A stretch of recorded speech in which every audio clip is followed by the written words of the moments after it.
Баршаңызға қайырлы күн достар, менің каналыма қош келдіңіздер. Бүгін сіздермен осындай өте пайдалы табиғи томат жасайтын боламыз.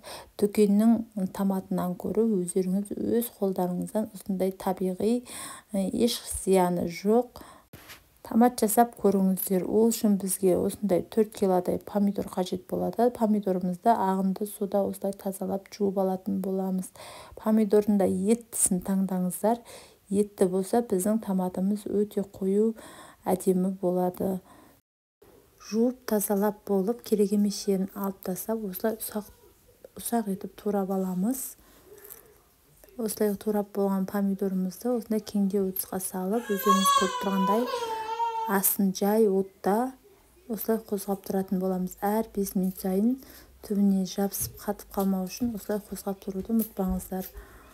Өздеріңіз көріп тұрғандай осылай жарты сағатымыз өтті. Енді бұны осылай су қоюын ғана сүзіп аламыз.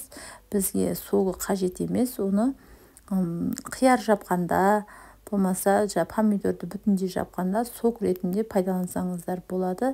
Бізге қазір томатқа тек қана қою ғана қажет болады.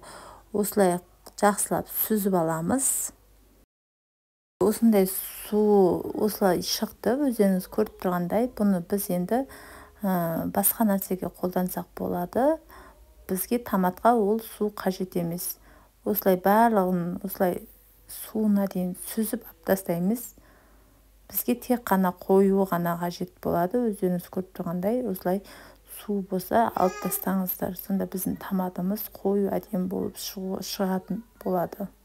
Енді біз тек қана қоюын ғана пайдаланамыз. Енді осыны ет тартқыштан барлығын осылай өткізіп аламыз. Өткізіп алдым. Осындай керемет қою масса дайын болды. Енді осыны осындай ситадан өткіземіз.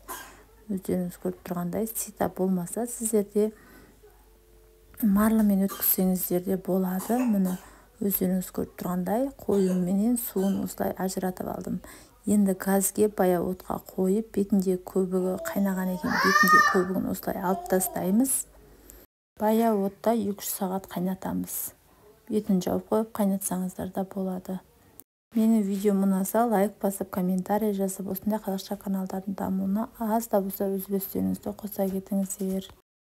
Қайнап болғаннан кейін, міне өздеріңіз көріп тұрғандай, біз енді ішіне 1 қасық тұз, үлкен қасықпен 1 қасық құмшекер саламыз.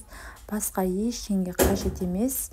Осылай жақсылап араластырып, ыдыстарымызға ыстықтай ыдыстарымызды булап, осылай құйып қоямыз. Өте тамаша болып шықты. Қою өте пайдалы, керемет. Міне өздеріңіз көріп тұрғандай томат дайын болды. Бұны суыған сайын өзі қоюлана береді екен. Өздеріңіз көріп тұрғандай өте тамаша. Сіздер де жасап көріңіздер. Назарларыңызға көп рахмет. Сау болыңыздар.